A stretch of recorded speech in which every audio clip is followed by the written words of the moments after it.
आणि आता पाहूयात लोकसभेची रणधुमाळी।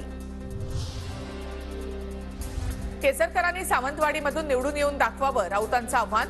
केसरकर मोती तलावातील डोम कावळा, केसरकरांच्या आदित्य ठाकरे यांच्यावरील गौप्यस्फोटानंतर राऊतांचा पलटवार। काँग्रेस नेते राहुल गांधी 14 तारखेला नाशिक दौऱ्यावर, काळाराम मंदिरासोबतच त्र्यंबकेश्वरचं देखील दर्शन घेणार। जुने नाशिक भागातून राहुल गांधींच्या रोड शो देखील होणार आहे। पुण्याच्या भोर तालुक्यामधील गावागावात लागले सुप्रिया सुळेंच्या उमेदवारीचे बॅनर।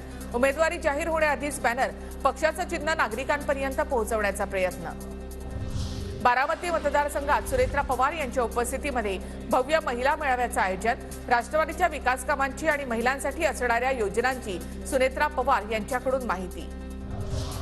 राज ठाकरे यांचा आज मुंबई उत्तर पश्चिम लोकसभा मतदारसंघाचा दौरा। अंधेरी आणि वर्सोव्यातील शाखांना राज ठाकरे यांची भेट। मुंबईतील मतदारसंघनिहाय दौऱ्याचा आजचा दुसरा दिवस। प्रत्येक महाराष्ट्र सैनिकांना भावासारखं जपा, कधीही त्याला कार्यकर्ता म्हणू नका, सहकारी म्हणा, पत्र लिहित राज ठाकरे यांचं मनसे पदाधिकाऱ्यांना आवाहन। बारामतीमध्ये युगेंद्र पवारांचा सलग दुसऱ्या दिवशी गावभेट दौरा सुरू। युगेंद्र पवार आज नीरावागस जिल्हा परिषद मतदारसंघातील गावांना भेट देणार। शाहू महाराजांनी कोल्हापूरमधून निवडणूक लढवण्याचं ठरवलंय। मी महाराजांसोबत माझा लढण्याचा प्रश्नच उद्भवत नाही। संभाजीराजे छत्रपतींकडून भूमिका स्पष्ट, तर हा निर्णय त्यांच्या कार्यकर्त्यांसाठी आश्चर्यकारक आहे। धनंजय महाडिक यांची प्रतिक्रिया। लोकसभेच्या पार्श्वभूमीवर निवडणूक आयोगाची मार्गदर्शक सूचना। प्रशासकीय विभागांना त्यांच्या वेबसाईटवरून राजकीय नेत्यांचे फोटो हटवण्याचे आदेश।